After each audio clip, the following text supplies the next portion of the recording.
en Francia y decidí arriesgar para entrar en IBM. Era el año 1958. La gran empresa estadounidense era pionera en aplicar una tecnología que pronto revolucionaría nuestro modo de vida, el ordenador. IBM buscaba pensadores creativos, inconformistas, incluso rebeldes. Gente como Benoit Mandelbrot. De hecho, se habían ganado la fama en el mercado de bichos raros. Nunca tuvimos la más mínima sensación de haber destacado. Los compañeros de Mandelbrot le comentaron al joven informático un problema que preocupaba mucho a la empresa. Los ingenieros de IBM estaban transmitiendo información de los ordenadores a través de los cables del teléfono, pero en ocasiones la información no llegaba. Se dieron cuenta de que de vez en cuando los cables hacían demasiado ruido. Se producían muchos errores. Era una situación complicada. Mandelbrot trazó la información del ruido y lo que vio le sorprendió.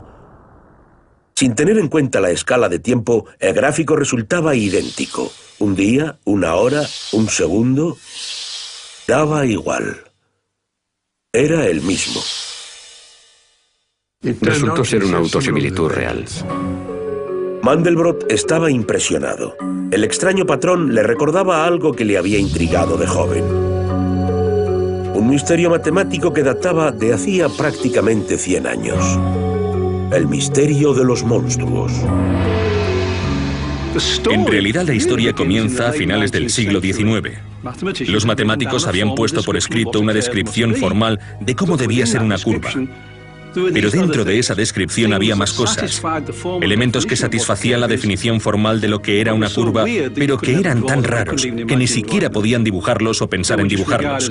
Eran vistos como monstruos o cosas más allá de lo real. No eran líneas, ni siquiera nada parecido. No eran círculos, era algo muy extraño. El matemático alemán Georg Cantor creó el primero de estos monstruos en 1883. Cogió una línea recta y dijo: voy a dividir esta línea en 3 partes. Elimino el tercio interior, por lo que solo me quedan 2 líneas en cada extremo. Luego cojo esas 2 líneas, elimino el tercio interior y lo vuelvo a hacer. Y así sucesivamente. Mucha gente podría pensar, bueno, si voy eliminando elementos, al final no me quedará nada, pero este no es el caso. No queda solo un punto ni 2, quedan infinidad de puntos. Si acercamos el conjunto de Cantor, el patrón sigue siendo el mismo. Se parecía mucho a los patrones de ruido que Mandelbrot había visto en IBM. Otra forma extraña fue presentada por el matemático sueco Helge von Koch. Koch dijo, empiezas con un triángulo equilátero, una de las figuras geométricas clásicas euclidianas, y en cada lado coges una parte y lo sustituyes por 2 partes que son más grandes que la parte original. En cada una de ellas sustituyes 2 partes que son ahora más grandes que la original. Una y otra vez. Obtienes la misma forma, pero ahora cada línea tiene un pequeño triángulo. Y lo vuelvo a romper una vez más y otra vez más. Cada vez que lo rompo, la línea se hace más larga. Cada iteración, cada ciclo, añade otro pequeño triángulo. Imagina iterar ese proceso de añadir pequeñas partes muchísimas veces. Al final acabas con algo infinitamente largo. La curva de Koch es una paradoja. A la vista, la curva parece finita, pero matemáticamente resulta infinita, lo que supone que no se puede medir.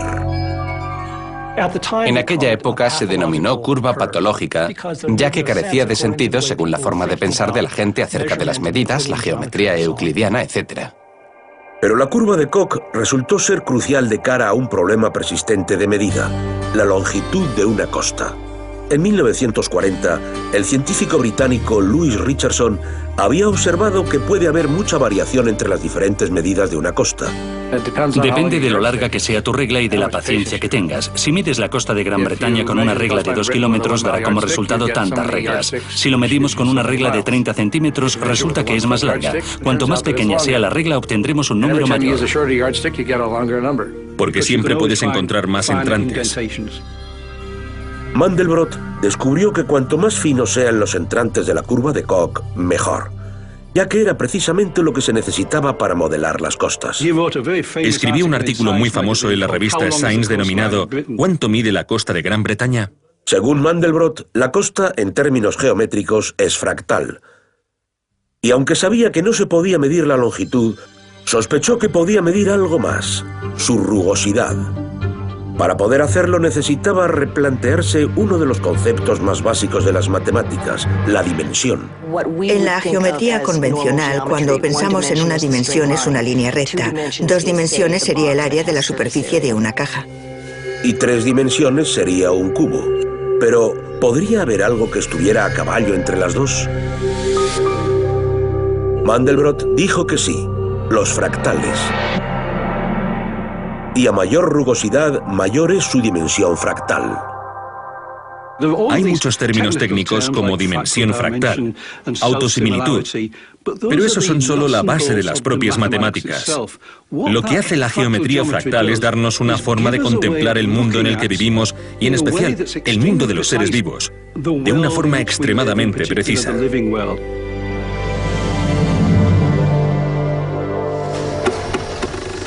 La innovadora forma de pensar de Mandelbrot fue gracias al entusiasmo que mostraba ante las nuevas tecnologías.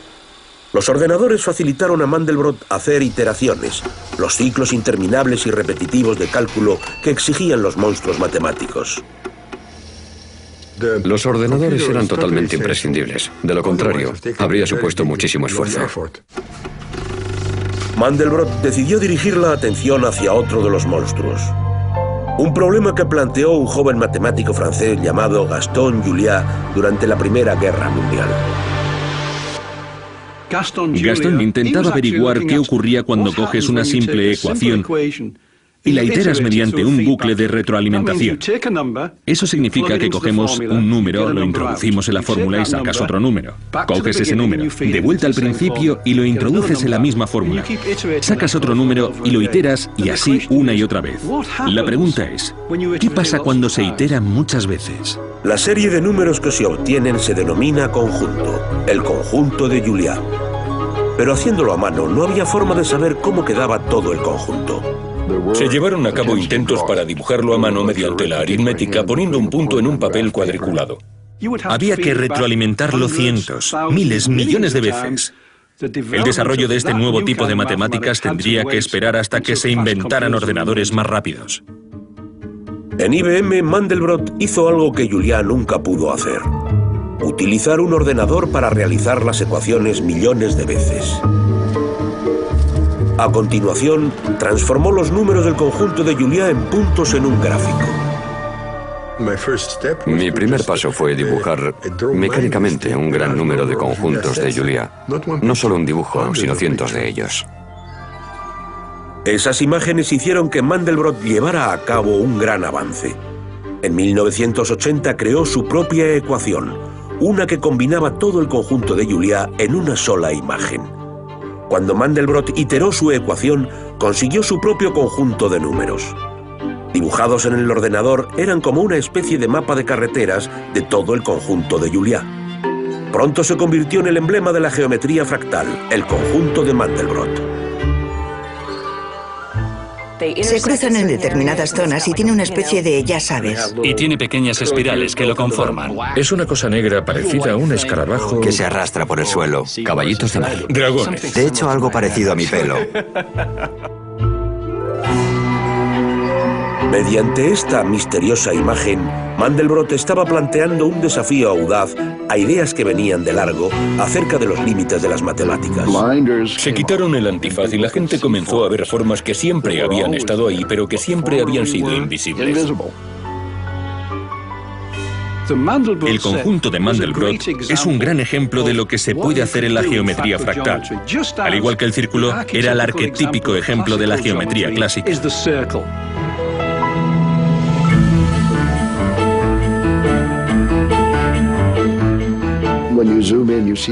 Si lo acercas, lo vuelves a ver, de forma que hay autosimilitud. Como veis, si lo acercamos muchas veces, de repente te da la sensación de que estás en el mismo sitio, pero en realidad no es así. Es solo que en esta parte de aquí tiene la misma estructura que desde donde partimos, y la igualdad se puede entender.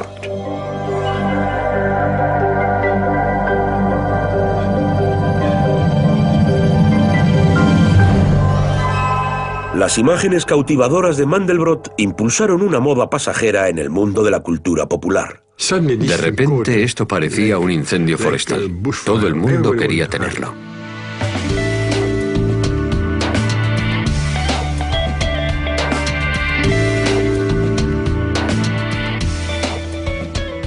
Aunque estaba sucediendo algo grande, esto fue un hecho cultural de grandes dimensiones. A finales de los 70, Jane Barnes había impulsado un negocio de diseño de ropa masculina. Cuando empecé con mi negocio en el 76, yo hacía las telas a la vieja usanza, sobre papel cuadriculado y tejiéndolas sobre un pequeño telar. Pero luego descubrió los fractales y se dio cuenta de que las reglas simples que los formaban podrían utilizarse para crear complicados diseños de ropa. Pensé que era increíble. Mediante este concepto tan simple pensé, yo puedo crear diseños con eso. Pero en los 80 no sabía muy bien cómo diseñar un fractal porque no había software. De modo que Barnes recibió ayuda de dos personas que sabían mucho acerca de matemáticas y de ordenadores, Bill Jones y Dana Cartwright. Dejé que Dana y Bill me crearan un software. Me dijeron, tu trabajo es muy matemático. Y yo les dije, ¿sí? Es la asignatura que peor se me daba en el colegio. Teníamos a un físico, a un matemático y a una diseñadora textil.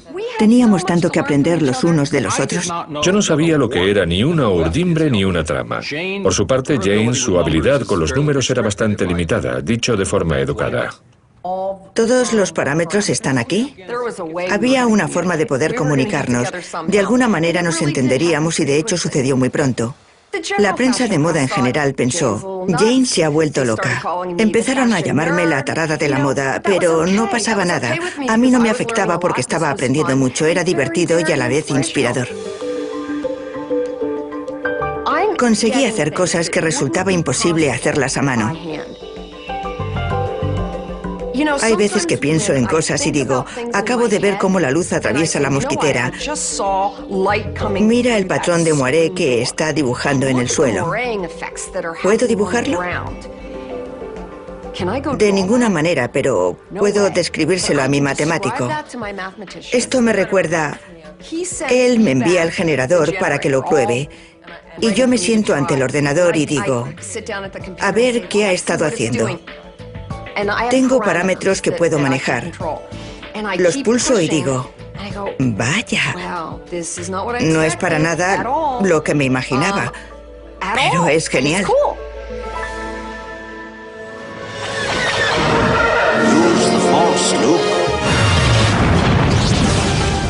El mismo tipo